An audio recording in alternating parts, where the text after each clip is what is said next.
Shalom and welcome to another in our series of podcasts from Temple Beth Am, a dynamic center for conservative Judaism in Los Angeles. This is a recording of a Shabbat sermon. We have a real treat this Shabbat to have two opportunities to learn from really one of the great minds and activists operating in the Jewish world today. A man whose story and pathway and career I followed from a distance for quite some time and only had the zechut of meeting in person today. Our darshan this morning, who's also going to be speaking about 15 minutes after Kiddush begins, I think in the chapel, right? The chapel downstairs, is Rabbi Mike Moskowitz. He's the scholar in residence for trans and queer Jewish studies at Congregation Beit Simchat Torah, the world's largest LGBT synagogue. He is a deeply traditional and radically progressive advocate for trans rights and a vocal ally for LGBTQ inclusivity. Rabbi Moskowitz received 3 ultra-Orthodox ordinations while learning in the Mir Yeshiva in Jerusalem and at BMG Yeshiva in Lakewood, New Jersey.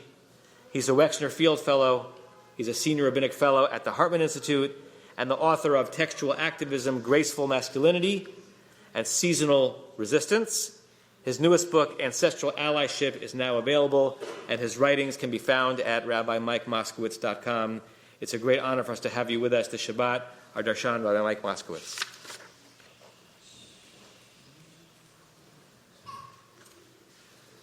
Good morning, good Shabbos. It is a distinct honor and pleasure to be here this Shabbos. And Rabbi, thank you so much for the warm welcome, the invitation, and the very gracious introduction. As the Rabbi said, my name is Rabbi Mike Moskowitz. My pronouns are he, him. And I am the scholar in residence for trans and queer Jewish studies in the world's largest LGBT synagogue. And it's a little bit awkward because I'm not trans and I'm not queer. But allyship is often quite awkward. Not just because it's predicated on the world being broken and people being dehumanized, but because it's so person-specific. It is as elusive as it is aspirational. What can be very supportive and affirming and even validating for one person can be offensive and perhaps even traumatic for another. And so there is no substitute for proximity and relationship building.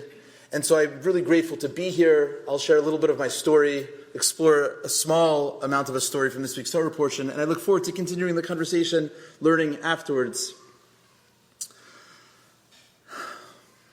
Borrowing language from the queer community, I was assigned secular at birth and came out as Orthodox in high school. For those who knew me when I was a kid, they tell me they always knew.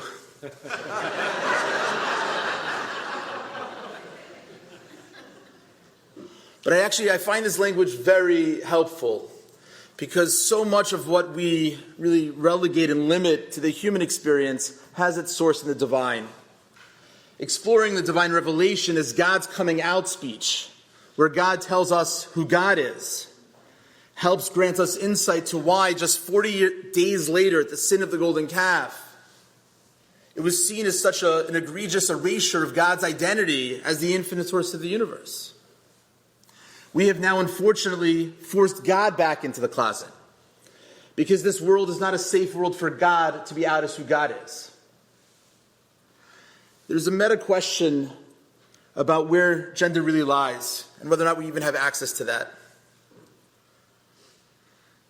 But Judaism, bless you, is a gender-based spiritual practice. God in the Jewish tradition has gendered attributes, and God doesn't have a body. And it can lead us to believe that perhaps more than anywhere else, gender really exists on a soul level.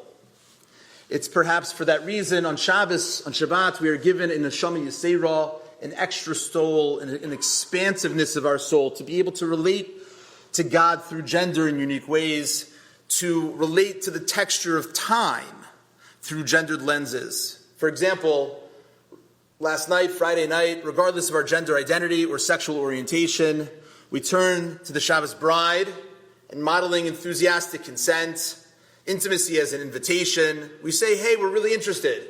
And then we wait for the Shabbos bride to come in.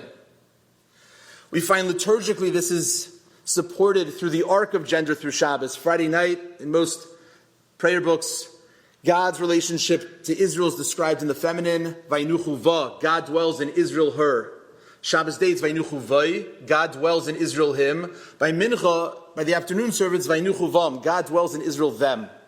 It's not coincidental that the Shabbos bride is both welcomed in at the night of Friday and escorted out as the Shabbos bride of Malav Malka Saturday night. And we don't hear from the Shabbos bride in between, right? The bride and the queen are not present by the day because there's a gendered component to it. And so Shabbos is really about a return to our most authentic identities, one of spirituality. I remember when I was 17 years old in Richmond, Virginia, where I grew up, spending my first Shabbos, coming to shul. I was introduced to the rabbi, and the rabbi said to my host, "Is this the newest Baal Tshuva?" Not wanting to admit I had no idea what that meant, I smiled, and then on the walk back for dinner, I asked my host, what was that Hebrew phrase that the rabbi said? And he said, the Baal Tshuva is the master of the return. And I thought to myself, what a low bar. I've been keeping Shabbos for 2 hours, and I'm already considered to be an expert, right? But that's really what it means, right? For a person to be assigned in one identity of the many identities that we can identify as, and for a person to find themselves, to find the most authentic version of themselves, the best version. That's what a sanctuary is meant to be. The safest space to be the most authentic and genuine version of yourself in relationship to oneself, each other, in community, and of course, to the God that doesn't need us to identify ourselves for God. So at 17, I struggled a little bit with whether or not I had enough faith to do what I think God wanted me to do, to become a more observant, traditional Jew. 20 years later, when I was a rabbi at Columbia University, and the rabbi of the old Broadway synagogue, right next to Columbia University, I had a very similar sensation when someone in my family said to me, "I'm not a girl, I'm a boy." And I said to them, "How do you know?" "I know how I'm a guy, and it can't possibly be the same way." And with tremendous purity and simplicity, the complete absence of any sort of complexity, he said, "I just am." And I struggled for several weeks to gain any sort of traction to what that means. And after really obsessively thinking about it to the exclusion of everything else, I came to what I think is a relatively evolved understanding to know that I simply don't know. Part of my identity as a cisgender guy is that I have a limited awareness to gender, to my body. And I felt a similar sensation about how much faith do I really have to take on the precarity to do what I think is necessary and to deal with the consequences. In Judaism, faith is really an invitation and an obligation for action. Judaism is a religion of action. It's not enough to love peace. We have to pursue it. And the Medrash tells us in this week's Torah portion that there is one person more than anybody else who took that call to action of solidarity, of allyship more seriously, the most seriously. And that is, of course, Rachel. The word that we use, and it was deployed this morning with Michael, and congratulations, for ally is the word chaver. Chaver means friend. It also means one who's reliable. Like its Latin source, like ally comes from a language of binding or being bound, like an alloy. A person who's an author is a mechaber, one who joins words and thoughts and ideas to paper. If something's attached to the ground, it's a mechuber l'karka. So a chaver, in the context of the rabbis, is somebody who is so connected to the wisdom, to the expectation, to the ask of the moment, that you can assume that the job is going to be taken care of well. So when Rachel, whose name actually has numerical value of kayach chaver, right, that the power of allyship, finds out that her sister is going to be humiliated, is perhaps going to be certainly objectified, marginalized, dehumanized, she asks herself, what am I willing to give up to network my resources for the needs? Am I willing to have enough faith in the divine that if I do the right thing in the moment, I will end up in the right place? And the Medrash says that after the temple is destroyed, and the Jews are in exile, Abraham comes and says, in the merit of me being willing to sacrifice my son, have compassion on your children Israel. God rejects it. Isaac comes, the Medrash tells us, in the beginning of Eicha Rabbah, the beginning of the introduction actually to the book of Lamentations.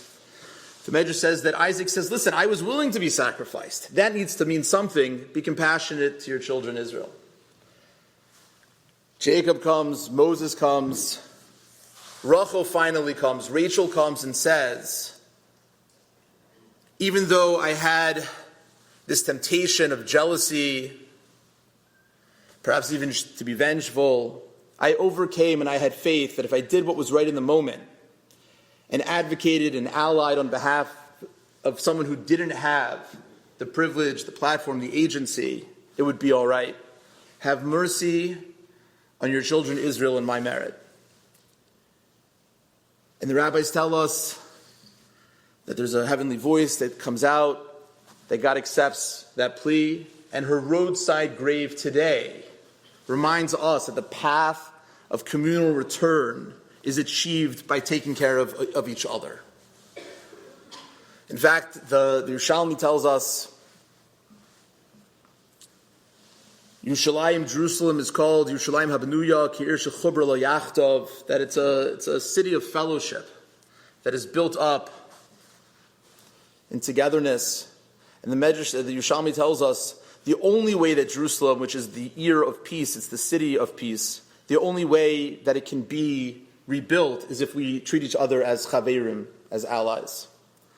There's a different Gemara in Yerushalmi that asks why the verse that tells us to love another like we love ourselves, v'ahavta kamecha, the first part of that verse is the prohibition of taking revenge, to be jealous of another, to be vengeful. And the Jerusalem Talmud gives a parable of somebody who's cutting vegetables, and the right hand by accident cuts the left hand. Would it enter a person's mind for the left hand to take the knife and cut the right hand to get back at it? But that's what jealousy is. That's what every aspect of dehumanization is. The Vilna Gaon, who dies in 1797, points out that the word that we find by the violence of Dinah and Shechem, that we find by Esther, that we find by the Isha Yifastar, by the woman of beautiful appearance, is the word for desire, chafetz. We have other words for desire, cheshek, a yearning that's holy. It's not coincidental that the word for chafetz also is the word for object. Like a chafetz chashud, a suspicious package. Because if somebody becomes the object of our desire, if somebody becomes the object of our perceived elevation, it's a literal dehumanization, that they're no longer a human, they're now the object. And so what the Torah is teaching us is that we need to love each other and feel so connected to each other to the extent that there is no other. And in that schus, we should be zeicha to come back to Eretz Yisrael, that all those who are missing, that the schus of Rachel Amenu, who's still crying, the prophet tells us in Jeremiah, who's crying for her children who are lost, that we should be zeicha to come back to Eretz Yisrael together in peace. You've been listening to another in our series of podcasts from Temple Beth Am, a dynamic center for conservative Judaism in Los Angeles. If you enjoy these podcasts, we invite you to write a review on the Apple Podcast site or wherever you get your podcasts. For more information about Temple Beth Am, Los Angeles, go to tbala.org.